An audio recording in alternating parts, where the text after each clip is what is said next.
everybody. Thank you so much for joining us today. This is our second and final session for our Arthroplasty in Africa 2024 conference.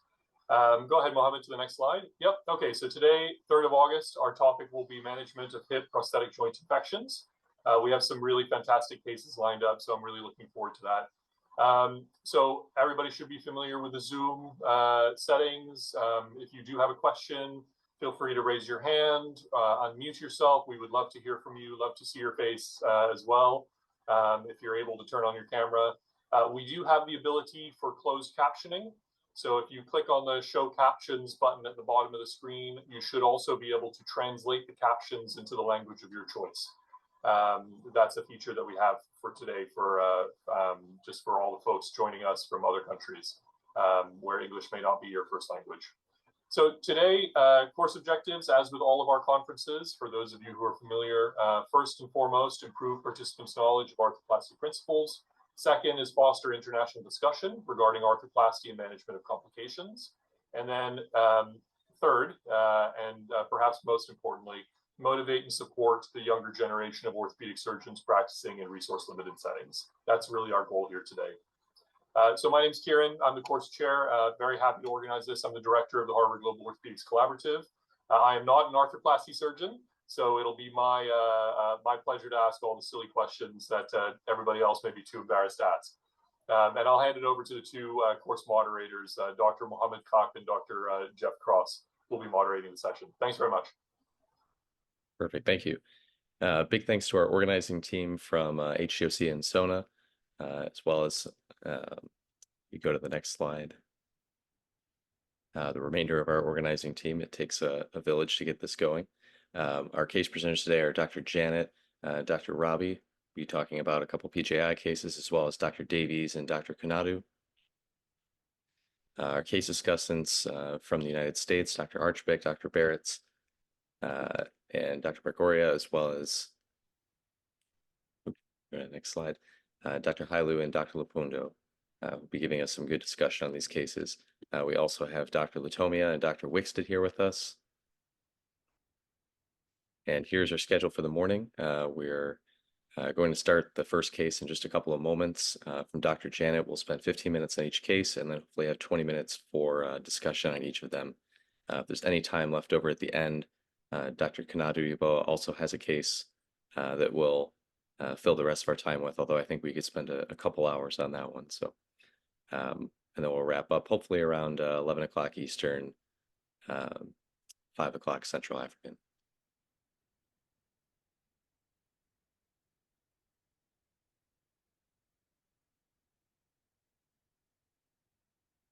All right, and Dr. Janet, would you mind sharing your slides for the first case?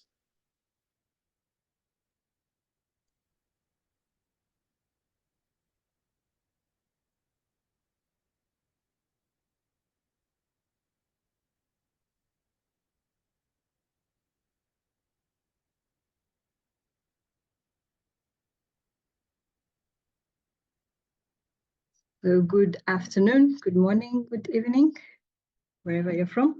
My name is Dr. Janet Kanyange. You can see my presentation well? Okay. Yes, we do. I'm a COSEXA resident in my 3rd year of residency, orthopedic and trauma surgery at St. Luke's Orthopedic and Trauma Hospital in Eldoret, Kenya. And I'm glad to be here with my Professor Lele, my colleagues, Dr. Rotich, Dr. Simiyu, Dr. Atoro, and the rest of the team. And thank you so much for the opportunity, even as we study prosthetic joint infections in hip arthroplasties. So this is a case presentation of one of our patients we've managed so far. So her name, let's give her BO initials, 60-year-old female, was involved in a road traffic accident in 2011, sustained a left femur subtrochanteric fracture. She underwent a series of surgeries, totaling up to about 13, before she had come to us for management. She ended up with non-union. So after surgery, in the last surgery, which was done in 2016, she stayed at home with a very painful non-union because she couldn't manage to go to the hospital anymore. She had exhausted all her insurance cover. In 2018, when she couldn't bear it anymore, she went and got removed. So she remained like that until 2022. She was planning to fly out of the country, but fortunately, someone asked her or recommended her to come to our facility. So she came to our facility in 2022, where we met and we started the process. So these were the series of surgeries that she went through. So in October 2011, immediately after the accident, she had surgery the first time. Follow up in November 13th, she had another surgery because the first surgery had failed, as you can see. And then in December 2011, as a follow-up, she still had the same. In September 2012, she had the surgery done again that time with the change from a nail to the angle plate. And you can see in December follow-up, still has the same. But then in January 2013, as a follow-up, we can see that there is really no union. Since 2011, 2013, we're still continuing with her. She had to have another surgery done, attempted with bone grafting in September 2013. November 2013, we can see fracture. Some of the implants started giving way, screws breaking. 2014, still endured with broken screws, continued her follow-up 2014 September, still has no union.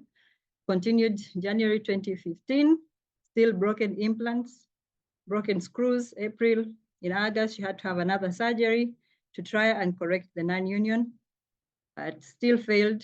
2016 February, she had another one, still failed. 2016 September, still had non-union, which she then gave up and sat at home. 2018, when the pain was unbearable, she got the implants removed, stayed like that. 2022, in March, she came to our facility. We made a diagnosis of non-union proximal femur fracture. At this time, she had developed hypertension, which she didn't have initially, but I guess it's because of the stress and everything she had gone through. So we saw her again in June 2023, still had non-union. So after 2022, she went home, she disappeared for a while, came back in June. When we did the x-rays in March 2022, when she came, non-union, as we can see from there. She went and then in June came back, still had non-union, so there was nothing going on. So we saw her in January 2024 this year. She was still having non-union, still in pain. So we planned for surgical debridement and antibiotic spacers. So we admitted her on January 19th, 2024, with septic non-union on the basis of her CRP was 58 elevated, though procalcitonin was a bit low and white counts were elevated. So we planned to go and do a surgical debridement. So the first surgery that we did in January, we found a very small proximal femur fragment. No frank pus was found, but we found a lot of fibrotic tissues, which were forming a pseudoarthrosis and very suspicious. So we did a surgical debridement, washout. We did antibiotic bead insertion with 80 grams of PMMA cement and 4 grams of vancomycin. We managed her. Once she was stable, we allowed her home. We normally give them 6 weeks of antibiotic beads. So this is the first x-ray that she did in January. So she went home with this. When she came back in February, we saw the wound was still continuing to discharge some serosanguinous fluid. We decided we needed to go back to theater. Her white count was 12 at this time. HB was a bit low. So we went back to theater at this time. We did debridement and we opted to change the antibiotic beads still with the PMMA cement and antibiotic vancomycin 4 grams. So while she was on ward, she developed some allergic reactions to some antibiotics, which we noted, most likely linezolid or meropenem. She was on those antibiotics. So we gave her some time off and then she seemed to improve quite well. But then later on, we put her back on antibiotics after a few days, plus antihistamines because she needed the antibiotics.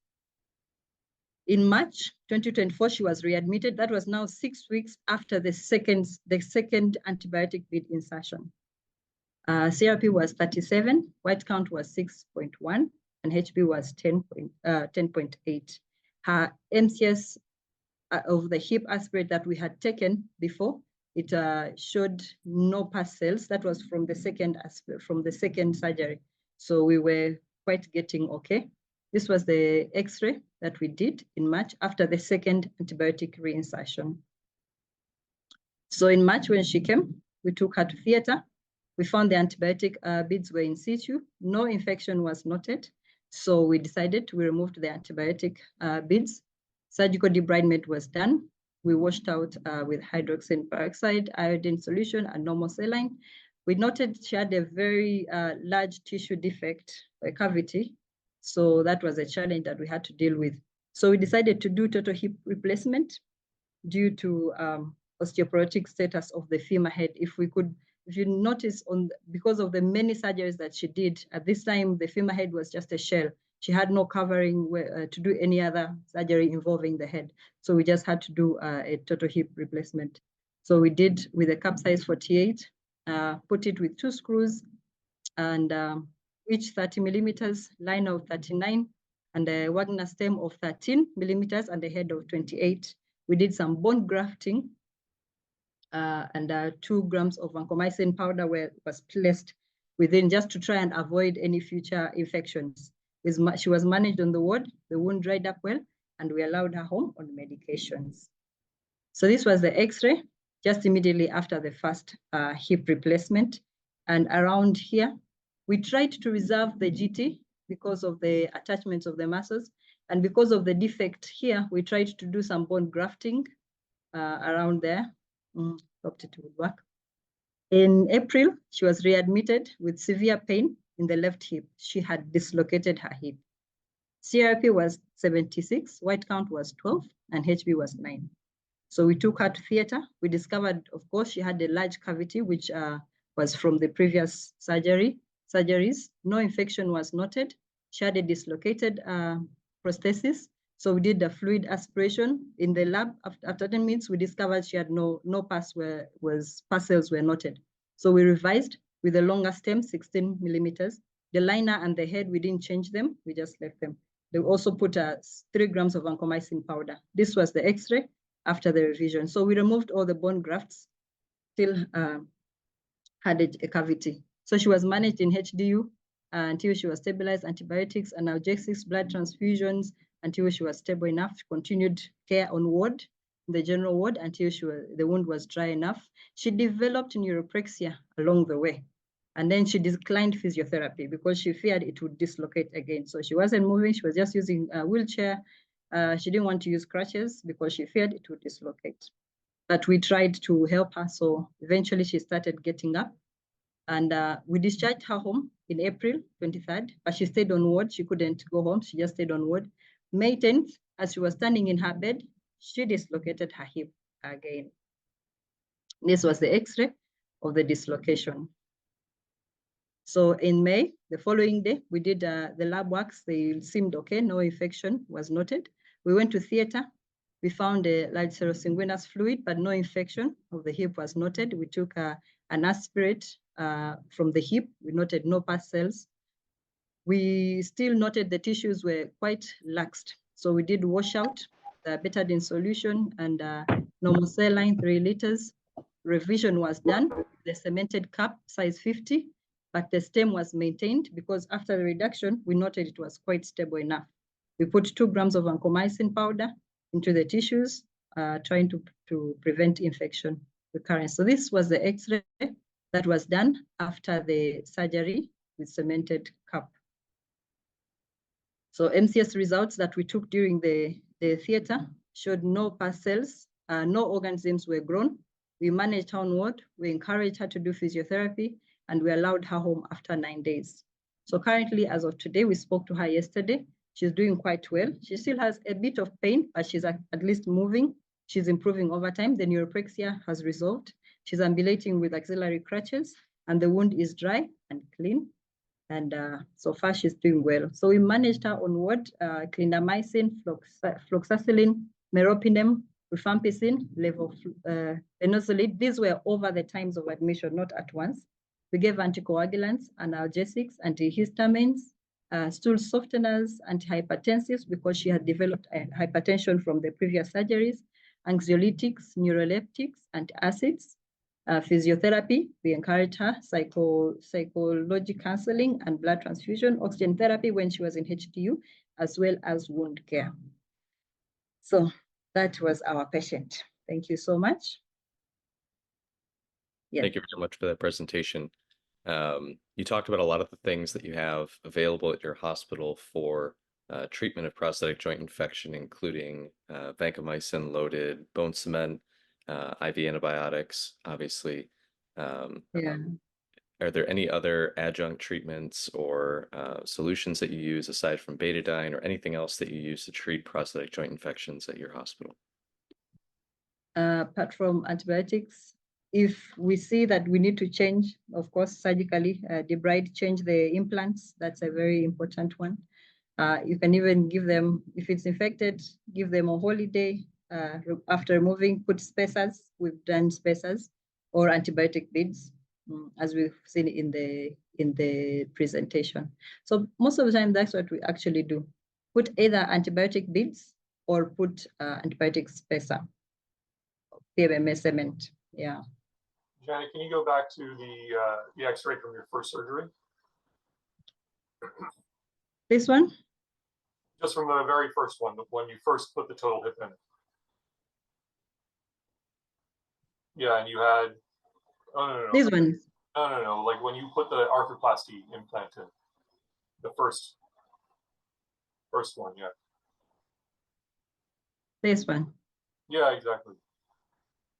So can you tell us a little bit about this stem, where, like what kind of stem this was? This looks like it's typically, forgive me if I'm wrong, a metaphyseal fit stem, but you're using it sort of for a diaphyseal fit here. Like how did you go about broaching this and implanting it? And can you tell us a little bit about that? This is a Wagner stem. We normally use them for revision because they have a longer depth compared to the normal hip, primary hip stems. So they give more stability, increase the offset, try and prevent dislocation. We normally have them in our facility. So, yeah. So this is diaphyseal fitting, is that right? Somebody with arthroplasty experience, correct me. Yeah, no, I'll chime in, Kieran. So this is a I'm not familiar with the manufacturer, but this is a Wagner style stem, which is a splined, tapered stem that is designed for mostly diaphyseal fixation. Most of our stems that we use of this style are in the United States now are modular. So like Stryker Restoration Modular, DePuy Reclaim, Biomet Arcos, they're all similar style. This one's a monolithic stem. We do have a few of these available as well in the United States, but this is a diaphyseal engaging, and it does, when there is a metaphysis, it does allow for metaphyseal fixation as well. But there's the primary goal of these stems are diaphyseal engagement with a conical, tapered, splined stem for rotational stability. Yes, exactly. Thank you. Yeah, thank you, Dr. Janet. That was, I really admire you for taking care of this super difficult case. So at the time of this implantation, was there concern about infection, or did you indicate that at this point you felt that the patient was infection-free? At this point, we thought she was infection-free. When we did our white count was okay. When we did the joint aspirate, it showed no pus. So we felt quite confident that we are done away with the infection. So we were confident to. Yeah, that sounds good. So what is your typical workup to rule out infection? Do you guys have access? I saw you mentioned C-reactive protein, and then you were able to aspirate the hip joint itself. Is that what you were aspirating before the surgery? Yes, exactly. And then the aspirate, do they give you cell counts? And obviously they do a culture as well? Yes, they do. And they do culture, they give us the cell count, they give us the whole picture just to make sure there is no infection before you go into put in any prosthesis. And then at some point, were the cultures positive? I didn't see any kind of positive cultures through the presentation. Were there Were there times when the aspirator or the cultures interoperatively grew some bacteria? The very first one, it didn't show us growth of any bacteria, but it showed us pus cells. The very first one that we did the first time, but the preceding ones, there was no growth. Yeah. Well, yeah. So this is a Zimmer SL stem, like it was mentioned. It's a STS or kind of spline tapered stem. It is meant for kind of primarily diaphyseal fixation. It looks great. Obviously the patient, like you mentioned in your presentation, is going to be high risk for dislocation for a few reasons. One, probably most importantly, the abductor mechanism is obviously compromised by all the prior surgeries and the kind of gradual atrophy of that greater trochanter. Also, with a relatively small socket like that, you're limited in head size. I think you mentioned this is a 28 head. And yes. then, yeah, so that especially with a revision, that definitely kind of, I know that's probably what you were limited to with the size socket. Yeah. And then the skirted neck obviously decreases kind of range of motion prior to impingement. And so it's kind of a setup for dislocation. But obviously that's probably what you had available. This stem is kind of notorious for, as was mentioned, it doesn't quite have the offset options of a lot of the even non-modular stems that are available now. Yeah, it looks like a nice job. It's kind of just a really difficult situation. Yeah, sure. So, and then can you go to the next cup? Sorry, next slide. Sorry, go ahead, Kieran. Yeah, Mike. So, what would you have done in terms of minimizing the risk of dislocation? Would you consider constraint liner versus double mobility? What would you have done in your setting? Yeah, so I mean that's a great question. So at the time, I realize probably the resources are a bit limited, but a few things could be done a little differently. I think the position of the cup looks perfect. That size cup, like you mentioned, 48. I think in most systems now you can get at least a 32 head. But in a high-risk patient like this, if a dual mobility is available to you, I would probably do that. It doesn't add a lot of head size, again, at these smaller sizes, but a little bit. It probably would get you to like a 36 or something. Constraint, I would save as a last resort, but it might be a reasonable thing to consider as this kind of played out. She's dislocated a couple of times. The greater trochanter is kind of entirely gone at this point. So I think you're right. I think the main things are position the components well, restore length and offset, use the largest head that you have available, try to avoid skirted neck. So the skirt was probably needed because the stem doesn't have a lot of offset just to gain soft tissue tension and length. So avoiding skirted necks when you can, and then using dual mobility would be kind of the next, and then the last resort would be constraint. And then of course soft tissue reconstructions are available if there's something to attach it to, which again, as this case progressed, obviously the trochanter was kind of escaped, and there's really not a lot to repair. So yeah, I think that would be kind of my approach. And then I think where it stands now, I think I'm not sure exactly what socket that is, but I would assume it probably has a constrained liner option. Can we go to the next slide?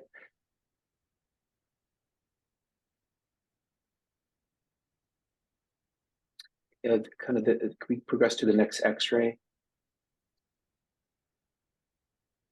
This one? Yeah.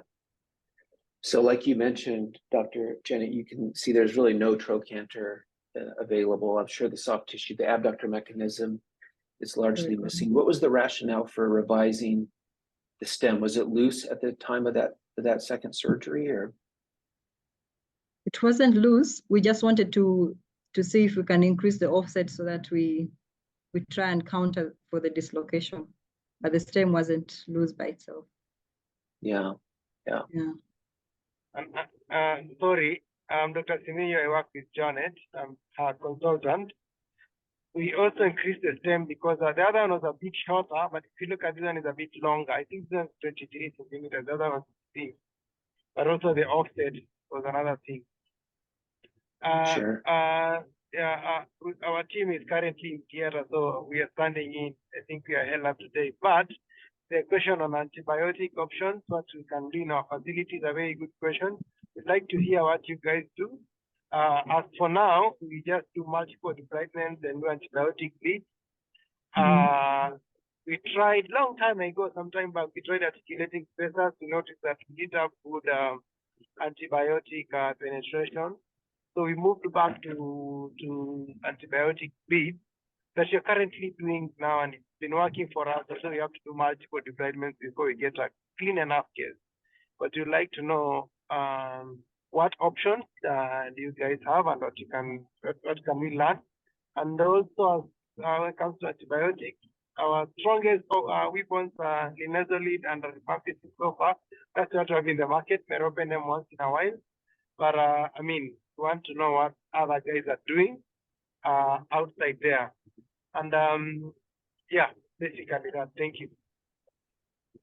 It's a little challenging to answer that last question because there's no data. We have no micro data here. So, you know, certainly there's strength and potency of antibiotics, but targeting your therapy would be the most important thing. So, you know, at any point during her course, even her initial surgeries with the non-unions, was there an organism ever isolated from her cultures? No. No. So every surgery she had a culture negative infection, essentially? From our side, yes.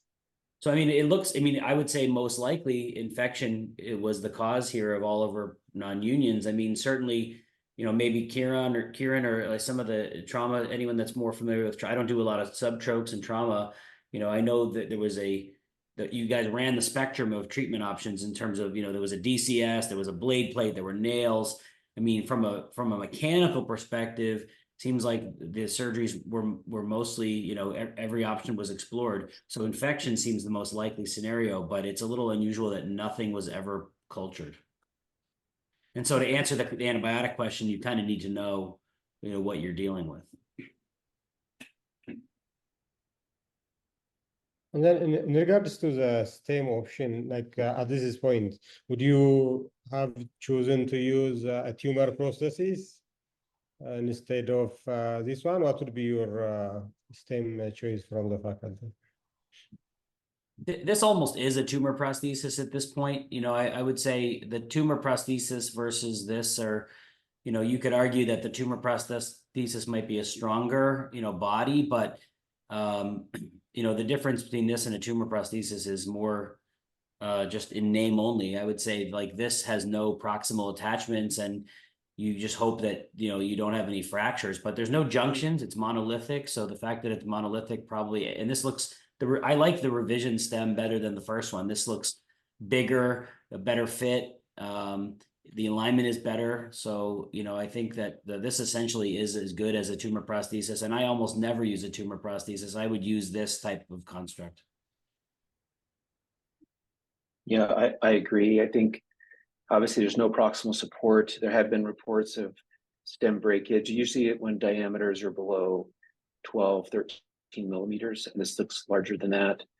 I think it's kind of dealer's choice. It is a very difficult situation. I think, again, the absence of kind of any proximal bone and the skirted neck kind of increase that risk of dislocation.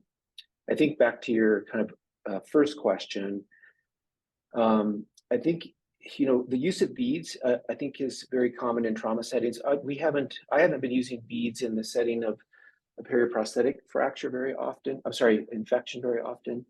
Usually we're using some type of spacer like you mentioned. And obviously there are a variety of types. You can kind of fashion it yourself with kind of Steinman pins, hemiarthroplasty options with antibiotic cement. Generally our kind of recipe for antibiotics in the cement. So we usually use a high viscosity cement for our spacers. The elution characteristics are a little better. And so we'll generally mix, for each 40-gram batch of cement, we'll mix 2 grams of vancomycin if the patient tolerates that. And here at least, there was a shortage of tobramycin, so we've been using acetazidine, 3 grams. So you can make them yourself. Obviously, you can use an old implant and pack cement around it, and use a regular head and cement in a plastic liner of some type, so kind of a articulating spacer of some type. And then there's kind of the molds that you can use. So there's a few different companies that make molds that have a kind of a cobalt chrome core and antibiotic cement around it. So I think if my suspicion was high for infection, I think the very first surgery probably would have been some form of an antibiotic spacer. And then, like you mentioned, kind of following cultures, treating. Typically, our treatment is antibiotics for 6 weeks, usually IV, but there's been a trend recently to maybe have some patients on orals instead. And then a bit of an antibiotic holiday, so usually about 6 weeks, sometimes shorter, following the labs and being sure that they're normal or near normal and aren't increasing as time goes by. And then we'll go back usually at about the 10 to 12 week mark from the very first surgery and reimplant if we're satisfied that the infection is eradicated. And sometimes we'll aspirate the hip if we have any concerns before reimplantation. So again, the beads I think are reasonable. I personally have found that does tend to increase the risk of drainage. And as you guys did as well, we do use kind of antibiotic powder in the wound. Not sure it adds a lot, but we do the same. So I think the original surgery and antibiotic spacer, if my suspicion was high, I think you mentioned, Dr. Janet, at that time, you did not feel that there was infection. So I think what was done is totally reasonable.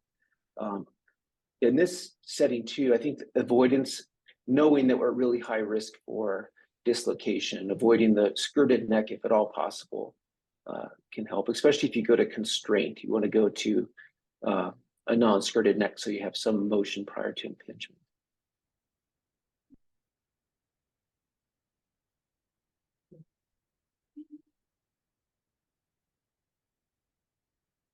Sammy, how would you have managed this in your setting? Yeah, so it's definitely a challenging case, and right now I have a similar type of stem that I could use, and I also have a double mobility stem, double mobility cap, which I could use. That would be my primary choice of cap. And then the stem, I have this, and also the Wagner style stem. Both are available. Probably as long as the diameter of the stem is big enough, as discussed before, it will definitely minimize the risk of stem breakage. So I would try to use a single block instead of using a modular stem. Even if available, I would prefer to use a monoblock like this one. So I would have done something similar, but in the beginning, instead of beads, I might consider using appropriate cement spacer. And obviously, identifying the microbiology would have been much better. So I would do anything to avoid antibiotics before, at least 2 weeks prior to the surgical sample surgery time, and appropriate debridement initially, obviously. But something like this, and minimizing the dislocation with double mobility. And then, of course, this stem and also the Wagner style stem have both holes for abductor reattachment. So reattaching the abductors, whatever is left of the abductor, would have been a good intervention here, I guess. Dr. The first time. Oh, I'm sorry, Janet. The first time we did attach the abductors, but I think it wasn't strong enough, so they still dislocated. Yeah. Dr. Milkias brings up this point about the culture results, and this is something that I've certainly noticed in resource-limited setups, that sometimes the culture results come back with no infection, even when you're scooping pus out of the wound, you know, like very unreliable culture results, unable to get speciation and certainly not able to get sensitivities. Is that something that you maybe suspected here, Janet, that perhaps like, you know, I mean, obviously there was infection in this case, but do you feel like that's a challenge that you frequently have, that the molecular biology results are not reliable and that you sometimes have to operate a little bit blindly in that situation?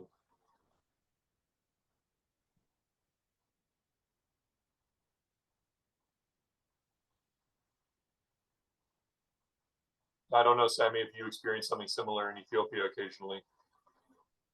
Yeah, it's very difficult, you know, to rely on cultures. You know, we try to take as much, you know, culture tissue as possible from the different locations, and you know, sometimes some labs, they say they don't have the you know, the setting to do culture tissue culture, but you know, try to identify places where you find appropriate microbiology setting is available to get you know, a positive culture result. But mostly, I think, you know, the main issue is really antibiotics that is being given to patients prior to surgery.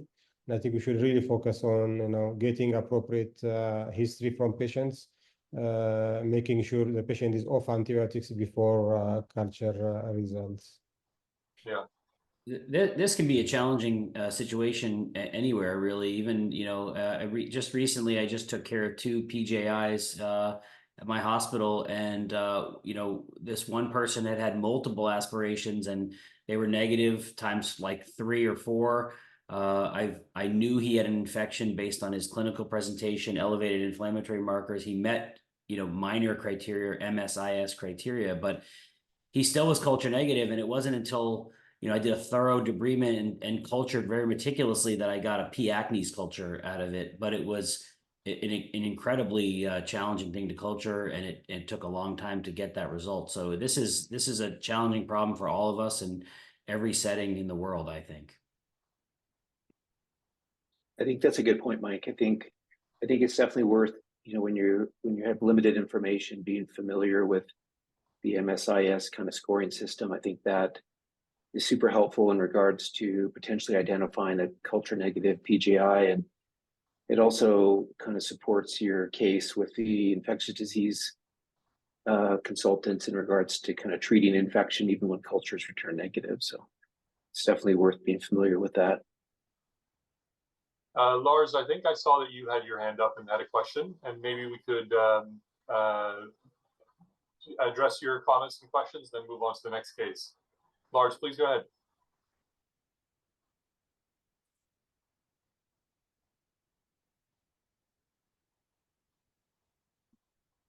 Okay, I have a few questions. What was the reason to preserve the femur head with the first surgery, especially if you suspect that there is an infection? I probably would remove that, especially if I think about the infection. That would be one point. The other point is, how many samples do you normally take during your surgery?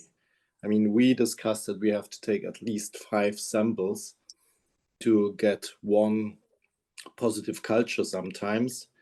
And then the third thing I like to discuss is a little bit about antibiotic holidays. In our settings, we already stopped doing that. We don't do this anymore. So our procedure is more to do the first surgery, to put a spacer in, then according to the, let's say, clinical symptoms and so on, we would do the implant the hip after 2 weeks or after 6 weeks. And we also don't do any aspirations anymore, because I mean, it's already mentioned that only in a few cases you get a positive result. And even if you go in and you take samples, then you get positive blood cultures. That's why, or positive cultures. That's why we stop doing the aspiration. We normally go in, have a look, see what's going on. and then we decide there. That's some of my comments to that. Yeah, thanks. Those are great questions. So as far as the number of samples, I can't speak to the head. I agree. If the head is necrotic, I mean, on those radiographs, you could kind of identify progressive chondrolysis of the hip joint as well, kind of raising the suspicion of, you know, maybe even a hip joint infection or osteonecrosis of the femoral head, all of which would make eradicating the infection more difficult. I think as far as number of samples, I agree. Generally, we take 3 samples, but if we're struggling to identify the kind of offending bacteria, we'll take more, up to 5. Usually we send it for aerobic, anaerobic. We usually have them hold for 14 days to identify indolent infections. And then depending on the scenario, chronic draining sinuses will send for fungal cultures, AFB in certain settings, but not routinely. Antibiotic holiday, I agree, it's definitely an area where I think people's thoughts are evolving a little bit in regards to whether that's entirely needed. I think for us, the feeling is the stakes are high. I think we do get sometimes information that would suggest that the infection is not eradicated and that maybe a spacer exchange is needed. So we still do it. We usually do 4 to 6 weeks off of antibiotics and get, again, at least inflammatory markers, maybe at the 2-week holiday interval and the 4-week holiday interval, and then selective aspiration. So again, not routinely, but selectively. So yeah, I agree. It's definitely not an area where there's full consensus, but that's the approach that we've taken. I try to avoid making the decision intraoperatively. I don't find that typically there's very valuable information at the time of surgery unless there's kind of gross purulence. It's hard to rely on pathology in regards to, you know, PMNs per high power field. It's highly variable. It's rarely definitive. A cell count intraoperatively can be helpful, but again, then you have to wait on that, and that's something you could have obtained preoperatively. But definitely an area where there's a lot of variability and no real consensus and no real, you know, clear answer as to what the right approach is.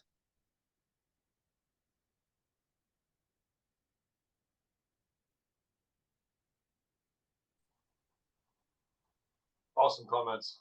Very interesting. Can we maybe move on to the next case just for the sake of time? I think we have some other really awesome cases to get to.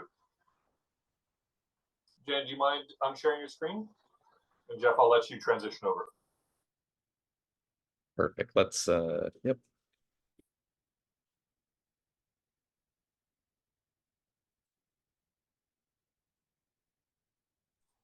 Who do we have next?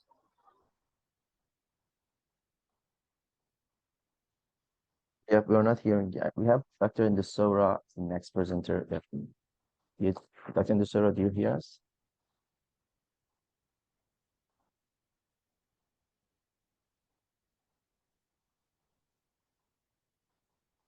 Thanks, Rabi. We can see your slides. Oh, not anymore. All right, let me share it again. Sorry.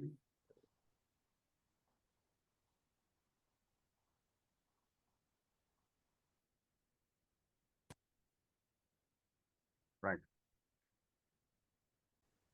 Can you see my slides? Yes. All right.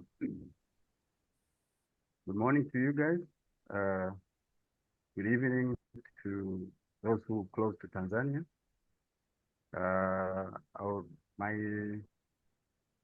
My name is Dr. Rabi Ndeserua.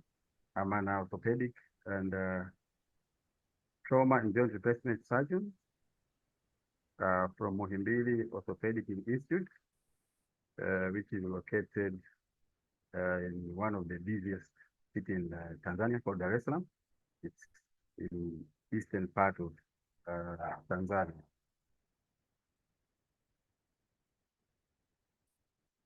So this is where I work.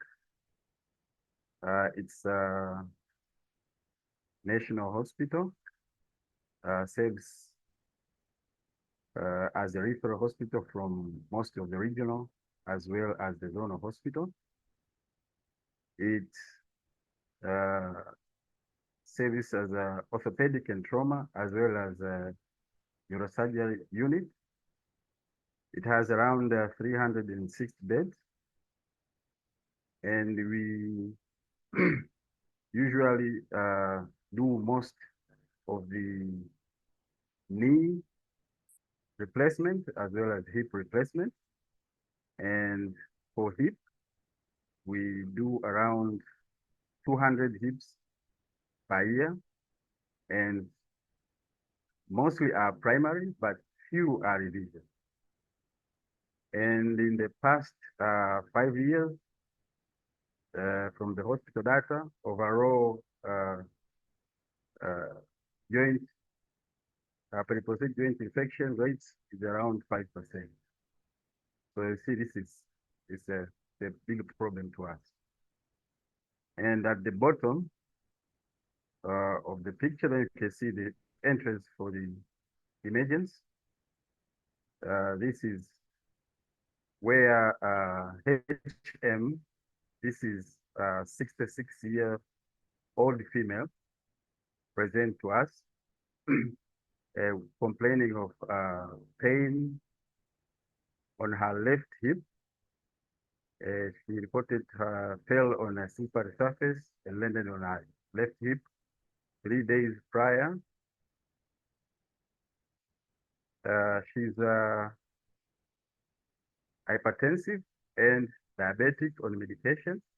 The chronic disease is well controlled. She had a history of appendectomy some years back. She has no any allergies, and she is not taking alcohol or smoking cigarette.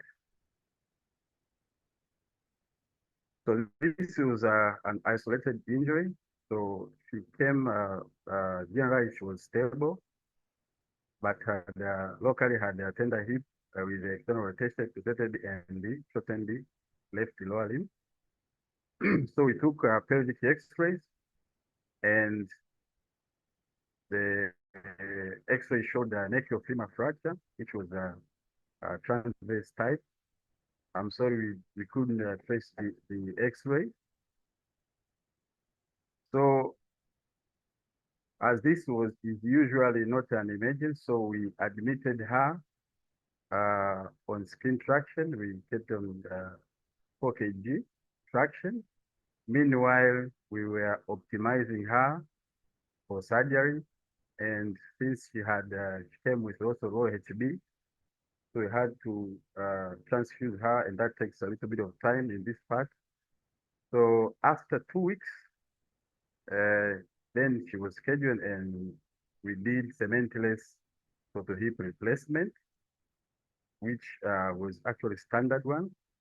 And we usually keep the patient on lateral position, and we approach do a direct lateral approach.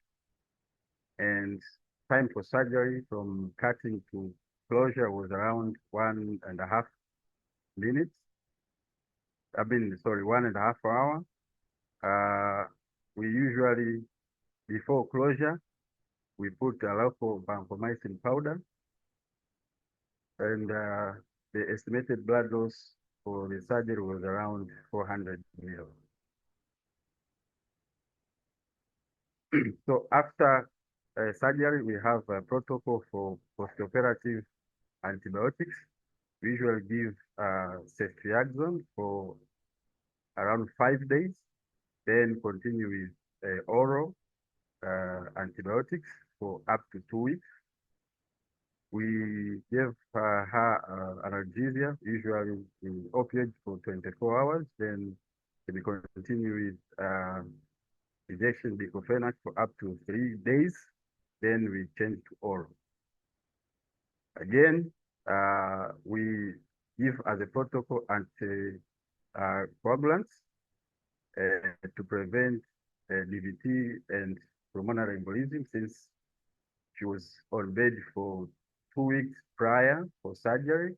So we give her for 5 days until she's up and about, then continue with oral aspirin.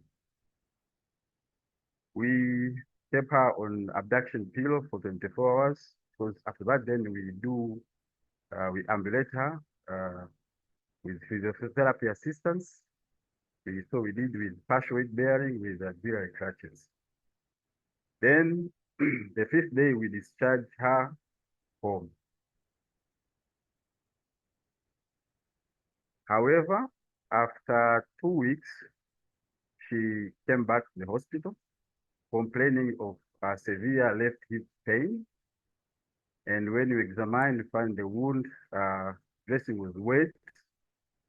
We removed, found she had a discharging pulse, and she also had low-grade fever. So they did a lab which showed elevated both white blood counts, CRP, ESR, as well as random blood sugar was also raised. So with the discharging pulse straight from the surgical site, we had a diagnosis of early prosthetic joint infection. So the plan for that now was to do debridement, antibiotics, and implant retention. So unfortunately, we couldn't be able to do it immediately. So as she was kept on antibiotics and wound dressing, when she was again optimized for surgery, and 2 weeks later, after admission, is when we took her to theater. Intraoperative, we found she had a copious amount of pus with loose acetabular component, but the femoral component was well fixed. So if you try to remove, it was a little bit difficult. So what we did, we took out the acetabular component. We took a sample for swab for calcium sensitivity. We did a standard surgical debridement, remove of all the vitalized tissue, as well as we did irrigation. We usually use normal saline and the povidone, which is iodine, and sometimes we also add hydrogen peroxide. Those are usually the 3 irrigation liquids we're using. Then, since this is, we usually do this kind of surgery in septic theaters, and we don't have appropriate gadget to remove the stem, which is well fixed. Sometimes you improvise, but most of the time when you do that, you end up with a fracture of the trochanter. So in this case, since we still decide to be early, then we decide to leave the stem. So we did a debridement, and so after that we put a bone cement as a spacer.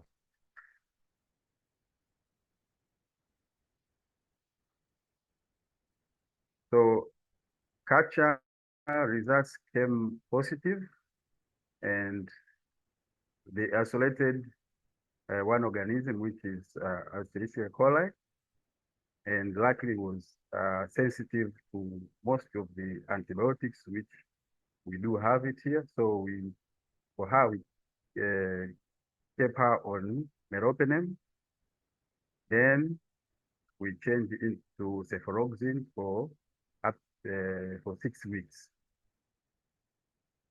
Then after 2 months, the wound was reddish and completely free of infection. So we decided to take her back to theater for secondary closure of the wound.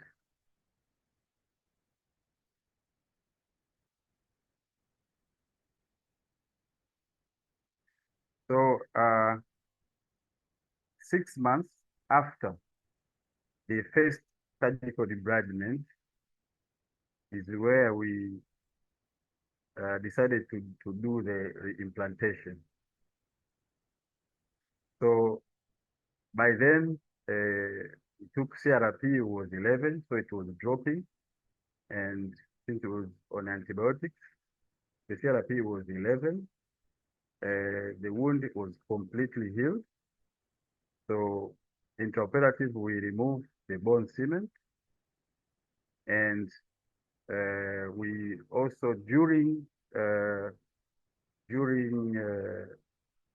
dislocation of the limb, we had an iatrogenic fracture.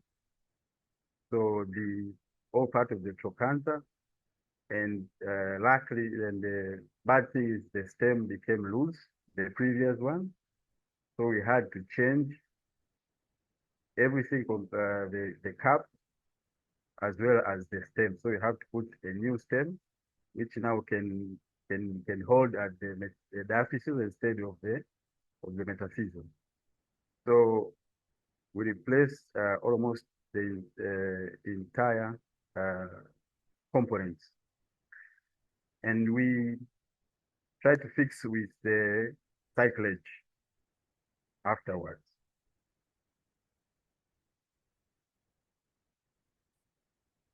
So currently this is 5 months post-implantation. We saw her 5 months post-implantation, and she had no any signs of infection, and the CRP was around 4, and she can have a full weight bearing without support and with no pain. So I think the problem we had is both from the surgeon part as well as the patient, because he was not insured. So sometimes you have to take time for her to make payments, and that usually takes time, and most even the implantation, he had to take time to get money. So it was a challenge. So also decision for surgeons to reimplant, whether to reimplant at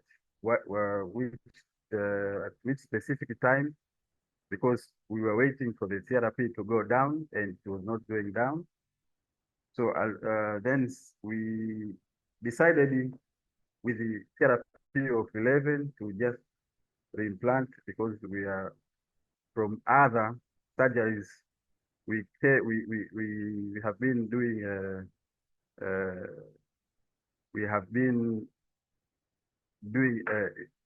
intermedullary, internal fixations, even with a CRP of around 10. That gives us the confidence to reimplant at that time. So thank you.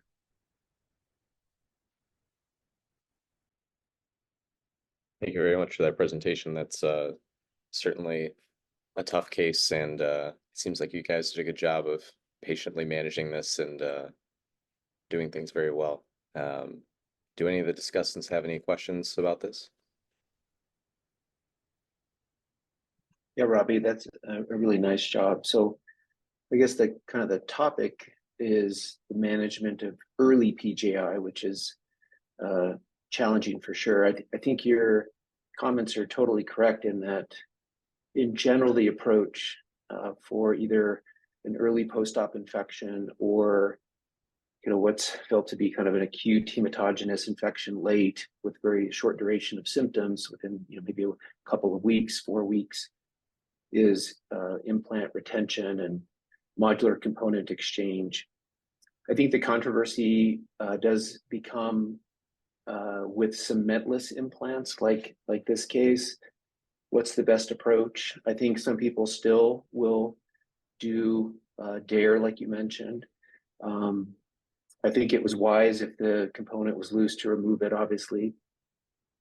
I think my approach more recently has been if I have an early post-op infection with cementless implants, whether it's a hip or a knee, to do a one-stage revision. So take everything out. I know you mentioned that stem was pretty well secure, or at least the instruments were limited in regards to being able to remove it. But generally speaking, taking implants out, doing a thorough debridement. I know you mentioned your irrigants. We kind of do similar. We'll kind of do saline, and everybody has their own little kind of order of irrigants and preference. But I think more recently people have been, definitely using some form of dilute betadine irrigation. We do what's called the triple wash. So I use dilute Hibiclens as step one, scrub down surfaces as best I can, then irrigate with saline. And then my second irrigant is Dakin's. Again, there's no real science behind this. Some use hydrogen peroxide, like you mentioned. I think that's become more popular recently. And then saline again, and then usually dilute betadine kind of as a last step, and then saline. I usually then, some will take the drapes down and kind of loosely close the incision, re-prep and drape. We do kind of a double draping technique where we can take the outer drapes off, and on the back, we get rid of all the dirty instruments, and then kind of re-implant cementless implants at that time. So for a cementless total hip, I would generally lean toward kind of a one-stage revision.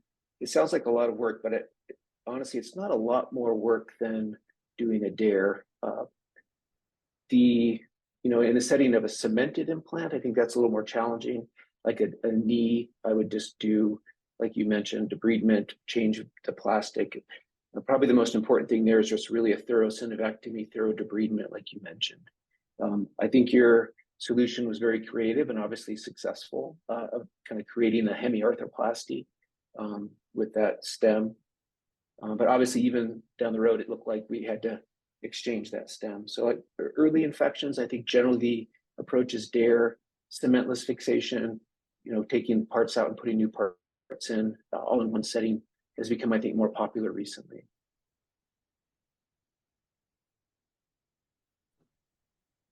I would agree with Mike there on most of those things. I would say that I try to do as few DAREs as possible. I mean, I think that removing of the components might be the most important variable in treating infection. So regardless of, the solutions you irrigate with, the formation of biofilms on retained components can be your biggest enemy, particularly in a young patient who's going to, otherwise have to be on antibiotics for prolonged or indefinite periods of time. So in a sense, I know you were limited in your ability to remove the stem early on. I think in a way, from an infection standpoint, it's a blessing actually that you sort of had that fracture and were required or sort of forced in a sense to revise the stem. So I think she'll have a better outcome having all new parts, where any risk of biofilm or retained organisms on your implants will be likely eradicated at this point.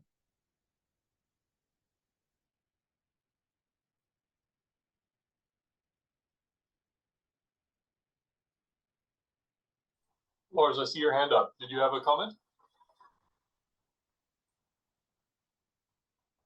Your mic is muted.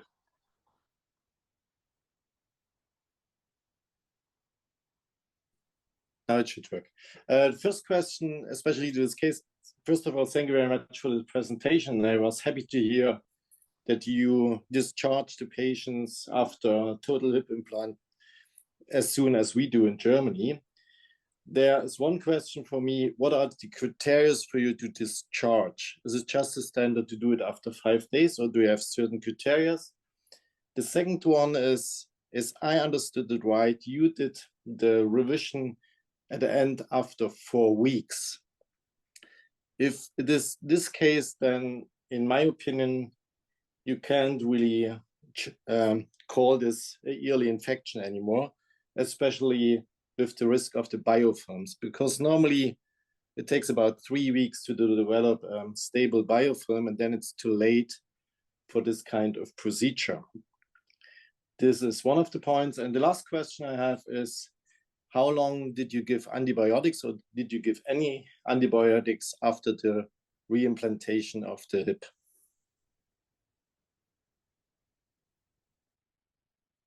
Yes. Thank you very much. During when the patient came back 2 weeks after cementless total hip replacement is when we diagnosed her with early PJI. But then the management was there, but then during optimization that took long time, and also we were waiting for her to make payments. As I said, she is not insured, so and this was not treated as an emergency. So then she had to make some sort of payment, as well as she came with low HP, so she was need to be transfused. So that took her about 2 weeks before we took her for surgical debridement. But before we had a diagnosis of early PJI for 2 weeks. Then, I'm sorry to say it's a little hard to hear you. Is it possible to put the microphone a little closer to your mouth? Yes, you can hear me now? Much clearer, much better. Yeah, thanks. Much clearer, okay. Then we usually, for her, we continue with antibiotics for 6 weeks. So we give her meropenem injection for 7 days. Then we shifted to cefuroxime for the next 6 weeks. That's what we did on terms of antibiotic post surgical debridement. This is after we had culture results, which shows which antibiotics were sensitive to the organism isolated. Sorry, what was the first question? One comment is right now that if you say you did a revision after 4 weeks at the end, in our opinion, it's not a yearly infection anymore because of the risk of developing a stable biofilm. Yeah. So in this case, we probably would remove the total hip completely. Yeah. So this is a different situation, in my opinion. My first question was, what are the criteria for you to discharge a patient after the primary hip replacement? I mean, we do it after 5 days as well, but we make sure that the wound is dry, that there's no sign of infection, and that they are able to walk on the floor and on the stairs with crutches. That are our criteria. So in our situation, we usually let them finish the intravenous antibiotics, and this is usually 3 days. So you can discharge from 3 days, but if the need for intravenous antibiotics for 5 days, then you can keep up to 5 days. But again, they have, after 24 hours, they have to start ambulation. So you have to make sure they have ambulating with either a walker or an auxiliary crutches. That's the most important thing. Then we can discharge the patient. Where they are going to dress the wounds, because we remove stitches after 2 weeks. So where they are going to dress the wound is usually a problem for us. And if they can, we usually tell them to come back to the hospital like four days after discharge to check the wound and dress the wound again, because if you allow them to go dress in the other parts or in the lower level health facilities, they have shown that they come back with infection. So we tend to tell them to come or we see them 4 days after discharge for wound dressing and assessment of the wound. That's our experience as well. That's why for us a very important criteria is that the wound is really dry. Otherwise, we do not discharge the patient. Thank you very much. I just had another question for the discussants, since it's been brought up a couple of times, and this is a little bit more trendy in the United States now, as far as a single stage revision. Are there patients that you would not consider a single stage revision for, or more strongly consider a single stage revision for in terms of either what bug they're growing, the type of reconstruction that you need to do, or any other factors related to that? So I've been very, moving my practice more towards single stage revisions, like, away from antibiotic spacers, and this has largely been due to some personal experience, but also a study that's on the verge of publication that Tom Faring out of Ortho Carolina has sort of spearheaded, and I think multiple sites have been a part of it. We were a BIDMC in Boston was one of the sites of randomizing patients to single and two-stage exchange. So I've been doing more one-stage exchanges for most of my patients now with PJIs, whether they're chronic or acute. My only sort of big contraindications to doing that would be culture negative infections, because if I suspect infection, but I'm not sure what antibiotics to treat them for, it's a little risky to put permanent implants, in my opinion, without really a known course of antibiotic treatment. Wounds that can't be covered primarily. So if they require wound vacs or plastic surgery coverage like flaps and skin grafts, I think that's a contraindication as well. And then the fungal infections are probably, that's also sort of a rare event. I don't see a lot of fungal infections, thank goodness. But I would say that was one of the criteria for exclusion in that study. So if I saw a fungal infection, there is some literature supporting that those are worse outcomes. So I might still do spacers in those scenarios, culture negative, wounds that can't be closed, and in fungal infections. Yeah, so I think that's your comments are absolutely right. I think the trend more recently has been maybe to increase the use of single stage revision in regards to just morbidity, mortality. The infection eradication seems to be equal, or in the study that Mike mentioned, maybe one stage even a little better. There are definitely challenges. Like you said, the host has to be relatively healthy. Most people feel like you have to have identified the bacteria, has to be a sensitive bacteria. The soft tissue has to be reasonable. The stakes are high for sure. I mean, obviously, a lot of these revisions, even as a single stage, you're putting in components that can be extremely challenging to remove. So you want to be sure that you're very selective in regards to the patients you offer it to, because if there's a recurrent PJI, it's obviously much more challenging to manage than a spacer with a recurrent PJI. So I've been a little slower to adopt it. I think, and here at the University of Utah, it's still a relatively small percentage of our PJIs that undergo a single stage. They have to meet all those criteria very clearly. But I do think it's an absolutely reasonable option. We're talking a little bit more about chronic infection now. I think for sure in the acute setting, early post-op, or I think it's reasonable, especially with cementless fixation, to do a single stage revision. We would kind of do that routinely. But chronic infection is where the controversy lies, and I think, and the trend more recently has been to single stage revision for those as well.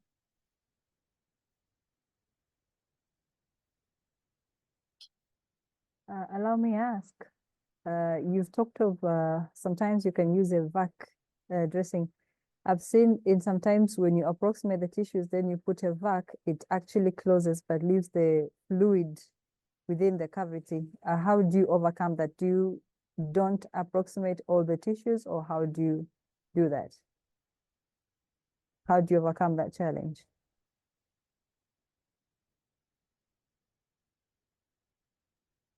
So I'll comment on that. So I think, for hips, I think high risk wounds I'm not sure exactly what you have available, but we'll generally use we do a few things to help with wound closure. So generally, when we're in revision settings, we'll use nylon type sutures or sutures that need to be removed. We'll usually use an incisional wound vac. So I'm not sure if that's what Mike was referring to. I think that is kind of as you know, a negative pressure dressing that is applied to a closed incision. And so that's been shown to decrease the risk of wound healing complications. If that's not available, we do use an occlusive dressing. So I know you guys commented on kind of when you change the dressings. Usually if we can use an occlusive dressing, we'll put it on at the time of in the operating room and leave it on for kind of the full 2 weeks before they come in at their first post-op visit.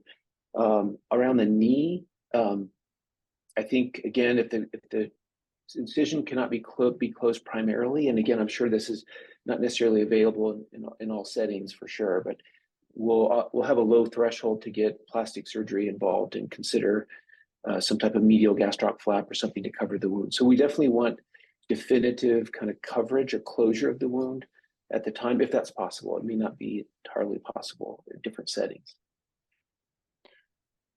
Yeah, I agree. I try to close every wound I can, unless the patient was like in septic shock and there was concerns for like necrosis where we felt like we'd be going back in the next few days for a second washout. But I try to close every wound I can when I put a spacer in or do a dare or whatever operation that we just talked about. I try to close the wound.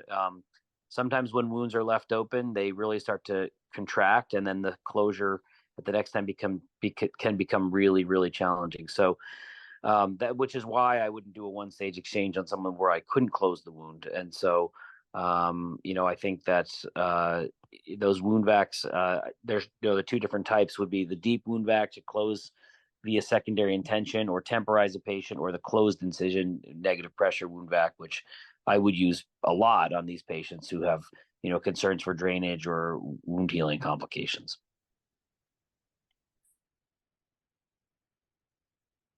And then one more quick question before we move on to our next case. But Dr. Barrett, you talked about fungal infections being one of your contraindications for a single stage.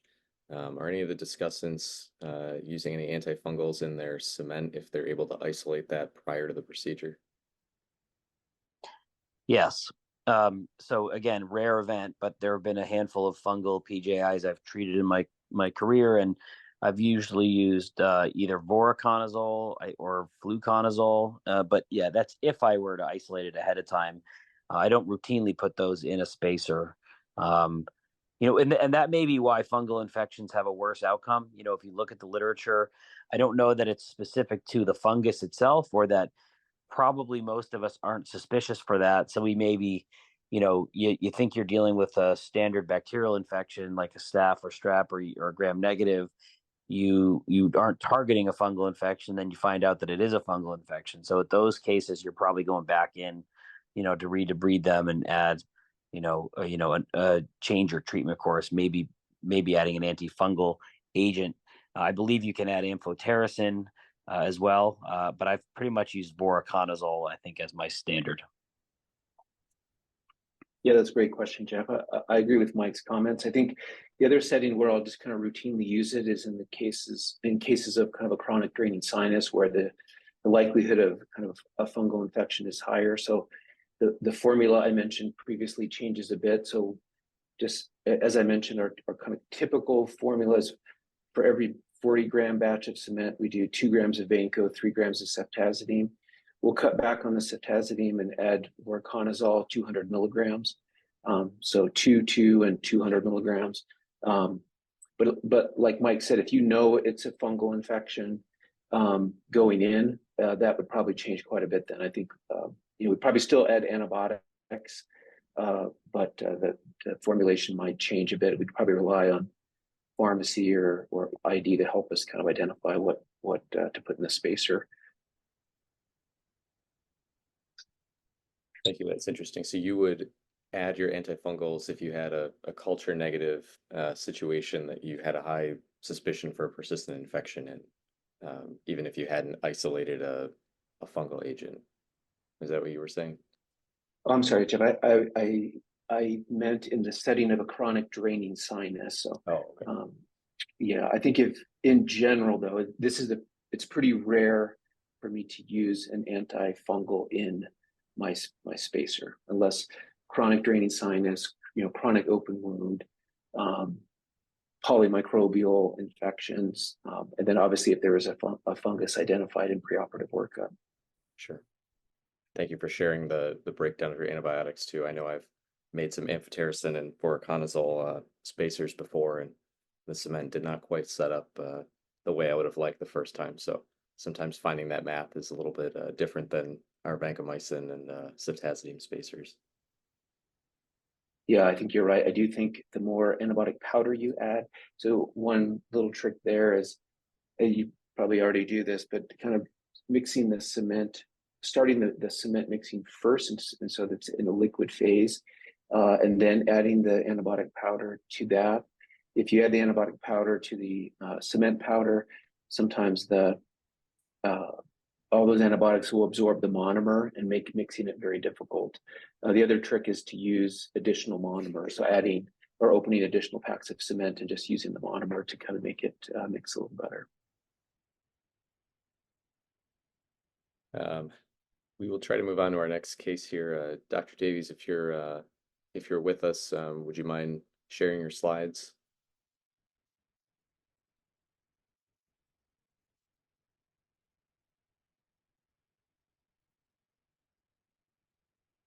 Let's see, hopefully we're able to get these going.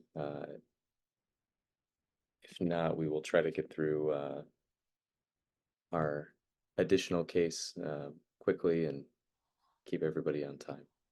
I think, so I'm just texting with Dr. Dominic Konadu-Yeboah, who's on the call, who also has a presentation. Dominic, are you on the line? Are you able to share your slides? Yes, Kiran, I'm on the line. Hi, excellent. Would you like to share yours? Great.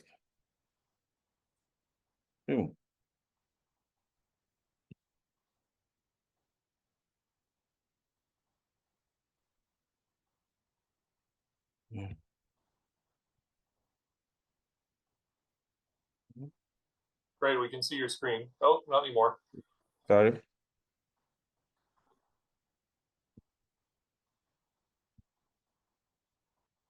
There we Yes, go. Kiran. Yep, looks great. Please go ahead. Thank you. Greetings, colleagues. I'm Dominic Konadu-Yeboah. I'm presenting this case from a teaching hospital, which is 1,500 hospital.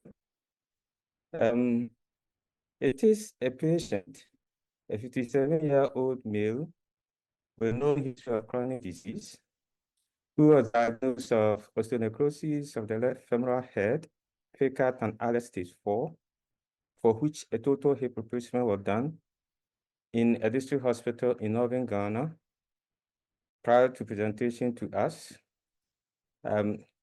It was a metal and polyethylene bearing surface, according to the notes. So from the history we got, he incidentally had a fracture of the left femoral shaft, which had been fixed with plate and screws and had healed well. The patient, at the time of physical assessment, had no history of diabetes, sickle cell disease, or any other chronic disease that could underlie the infection. Our physical examination showed a middle-aged man who was cachectic, had fever of 38.5 degrees Celsius. He ambulated with a pair of auxiliary crutches. Examination of the left hip showed a swollen, warm, soft, fluctuant hip. There was an incisional scar, which appeared to be a modified half-inch approach to the hip. The left lower limb was shortened by about 4 centimeters, and the hip was stiff in all directions of movement. So this was the appearance of the left hip at the time we saw him. This was, there had been 10 years post left total hip arthroplasty. So there was gross swelling with 2 sinuses. The distal one had healed, the proximal one was discharging creamy pus, as you can see, the fluid coming out. These are from various angles. You can see pus tracking out of the incisions. So what we did was to do a white cell count which showed marked elevation. Incidentally, his fasting blood sugar was grossly elevated, 22 millimole per liter. He was severely anemic with an HB of 4.2 gram per deciliter. ESR was elevated, 50 millimeter fall per hour. We did screening to exclude any immunosuppression. HIV test was negative as well. So this was the X-ray of the hip, just to look to see if you could have any signs of loosening. And looking closely, we could see some lucency around the femoral stem all through, and probably around the cap as well. So we had a plan for this patient to stage his treatment. First, to optimize him, correct the anemia, control the blood sugar, and then first to do a washout to thoroughly debride, and then take tissues, about 5 samples for microbiological culture. Then the second stage will be extraction of the components and the PMMA spacer placement. And then we go a third stage of implantation with fresh components when the infection was eradicated. So again, considering the poorly controlled blood sugar and the level of immunosuppression, we decided to do a multi-stage approach. So we put a patient on IV cefuroxime for 2 weeks, rehydrated him adequately, corrected anemia with 3 units of blood over 3 days. So the first procedure was performed to drain the pus, debride, wash out thoroughly. So we found copious volumes of pus, about 2 liters. The pus intraoperatively appeared multiloculated. They appeared to be in pockets in the thigh. And incidentally, we found that there was no demonstrable communication with the prosthetic joint. So we decided to put a drain in and then send the tissues for, send the specimens for bacteriological culture to see if we could isolate the offending bacteria to guide our antibiotic treatment. So the patient post-op was put again on cefuroxime, awaiting culture and sensitivity results.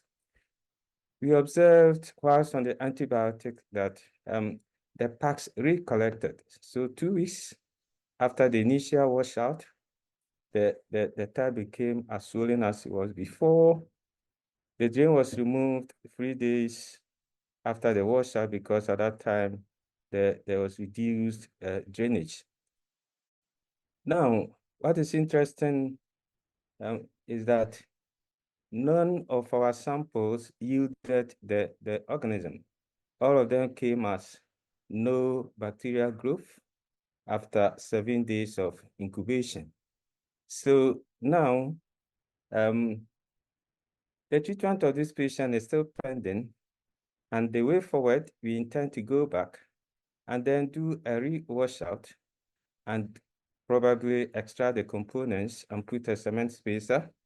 Now, the challenge that we're facing now has been discussed in the previous cases, that in a research challenge setting like ours, we tend to get a lot of culture negative PJIs, and the surgeon is actually in a fix whether to continue with the antibiotic that the patient has been on or to change to another empirical antibiotic. So that is a challenge that we're having now. So I want the opinion of the panel members that in situations of multiple culture negative PJI, what are your parameters to use as surrogate markers to monitor your response, the response of the patient to the antibiotic. Is the CRP ESR sufficient? So this is what I want to seek your minds on. Thank you for the opportunity. I have a question. Maybe I missed something, but so you went in there to clean it out, and because it didn't communicate with the prosthesis was left, or did the implants get removed and a spacer placed? Yes. So at the initial surgery, we did not plan to exchange the components. So our goal was to first clean it up, just as you said, and then isolate the bacteria from the tissue specimens to guide our second stage of the procedure. Okay. So yeah, because I was going to say, I have seen cases where people think that there's like and it's not so much orthopedic surgeons. I've had a few cases referred to me where a patient's had a hip replacement, 10, 15 years prior. They've gone to a general surgeon or in the community. They've had debridement. Oh, this is just a soft tissue abscess, and then the abscess comes back because there is a draining sinus, and it can be hard to see that. The infection can find its way through a pathway and can find its way to continued infection. So when that, the surgeons have debrided them multiple times with no success, and it usually is a communicating, it is a communicating sinus to the implant. So, but that's what I wanted to add. I wasn't sure if you actually, so you did go back a second time to remove the implants? Yeah, so obviously we thought that there was some communication, even though we couldn't physically find that at the time of cleaning up, because we saw signs of loosening on the stem on the pre-op X-ray. So I must say that the treatment of this case is still ongoing. We haven't concluded yet. We are at the stage of going back to remove the components and place a non-articulating cement spacer.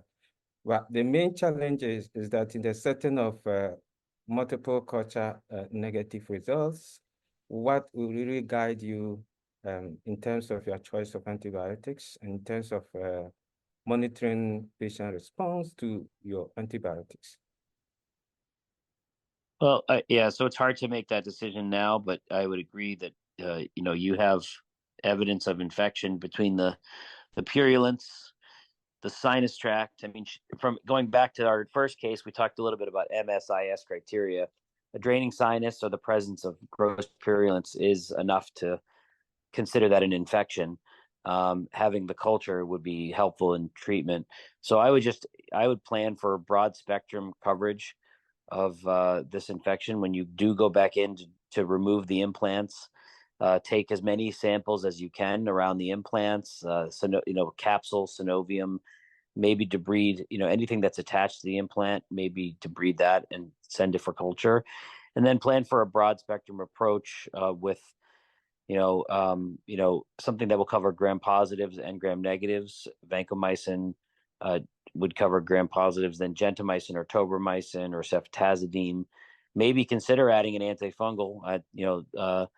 What Mike had said in the last case, this is a draining sinus, maybe fungal infection is a possibility as well. So I would send fungal cultures. And then place your spacer with the hope that your cultures will yield an organism. Thank you very much. Yeah, I agree with Mike. I think you're right. I think on those initial X-rays, it looks as though the acetabular component is likely loose. Again, probably related to the long-standing infection. The femoral component's a little less clear to me, but I do think that you're right in trying to remove those. I think it's going to be very difficult to kind of eradicate or manage disinfection without explantation of those components and placement of a spacer. So I think my approach probably would be to go in there with the plan of removal. It can be challenging for sure, and I'm not sure exactly what what you have available. On the socket side, obviously, typically we'll, extract the polyethylene with either some, industry device or just a drill and a screw and the liner to pry it out. Obviously, you have to remove those screws. It looks loose, but having there's a variety of companies that make these little kind of cutters, and then debriding that membrane, sending that for culture. On the femoral side, again, I'm not entirely sure that that's loose. I do think, you can use little thin flexible osteotomes, or, some companies make osteotomes in different shapes. Yeah, the distal part of that stem is likely polished. I think that's a summit stem, but I think the proximal aspect is coated. The middle section is grit blasted, and the distal part is polished. So the area that I'm really looking at is kind of really that proximal metaphyseal region, and sometimes the lateral view can help as well. But I don't really see any obvious radiolucency. So I would at least be prepared with some type of, thin osteotomes, K-wires to kind of break up the interface proximally, and some type of, extraction tool if it's available to you. And then I would place some type of articulated spacer, but a non-articulated spacer is totally fine too, if that's what you have available. So I probably would do that as step one. And like you mentioned, it's difficult in the absence of identified bacteria to kind of choose antibiotics. But I think, like Mike said, in that setting, you're kind of stuck with kind of broad spectrum coverage. As far as following your C-reactive protein and sed rate, I think that was your question. Like, how do you determine when it's safe to reimplant? Absolutely. Yeah. So I don't think there's any good answer to that. I think, generally speaking, as I mentioned previously, my approach, especially in the setting where you don't have a bacteria, would be to follow inflammatory markers. When you're kind of complete the antibiotics, following those, they don't have to be totally normalized, but I think if they're normal or near normal and they remain relatively stable over the course of maybe 4 to 6 weeks, then I think it's reasonable. As I mentioned too, in that setting, I may consider re-aspirating the joint if that's available to you before reimplantation. And then, as Mike mentioned, the diagnosis of infection. Again, I think the MSIS criteria is worth being familiar with or having available, because, like you said, they're kind of our major criteria. If any of those are positive, then it's considered definitely infected, which is draining sinus or 2 positive cultures. And then there's kind of minor criteria that are based on inflammatory markers, like you said, the C-reactive protein sed rate, and then a lot of the scoring is based on the hip aspiration, if you're able to do cell count differential. But yeah, I know it's a tough call, but I think removing the implants would be the next step in placement of some form of spacer, whether it's articulating or non-articulating. It's kind of your call. Very helpful. Thank you.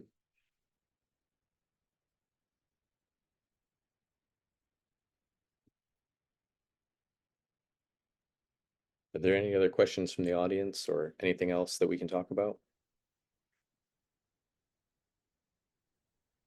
Yeah, would you add procalcitonin levels to that in the case where you don't have, or you're not able to obtain cultures? So you consider the ESR, the CRP, and procalcitonin, and the whole general clinical picture, maybe? Thank you. I'll find out if our laboratories can do the procalcitonin assay. That would be very helpful addition. Thank you.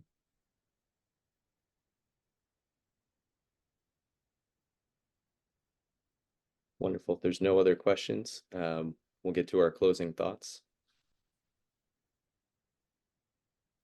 Thank you. Thanks, Dominic. Can you stop sharing your slides, please? Yes.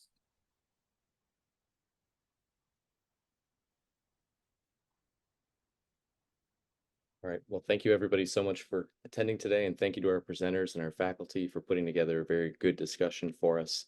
We got into a lot of topics today about about prosthetic joint infection and some of the difficulties in management that they present. Our certificate of participations will go out after the session is over. Please complete your course evaluations for both this session and the previous session. You can scan the QR code here or check your email as well. And if you would like to join any of our WhatsApp groups to talk more about presenting difficult cases or see some of our discussions, you can check these QR codes here to join our different groups. Jeff, do you mind making that screen full? It's on like presenter mode right now. Yeah, just so that people can get all the QR codes and stuff.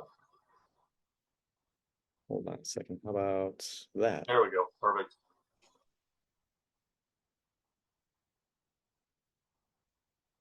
Yeah, No. thanks to all the faculty and all the presenters. These WhatsApp groups are available for anybody who may want to share cases and discuss.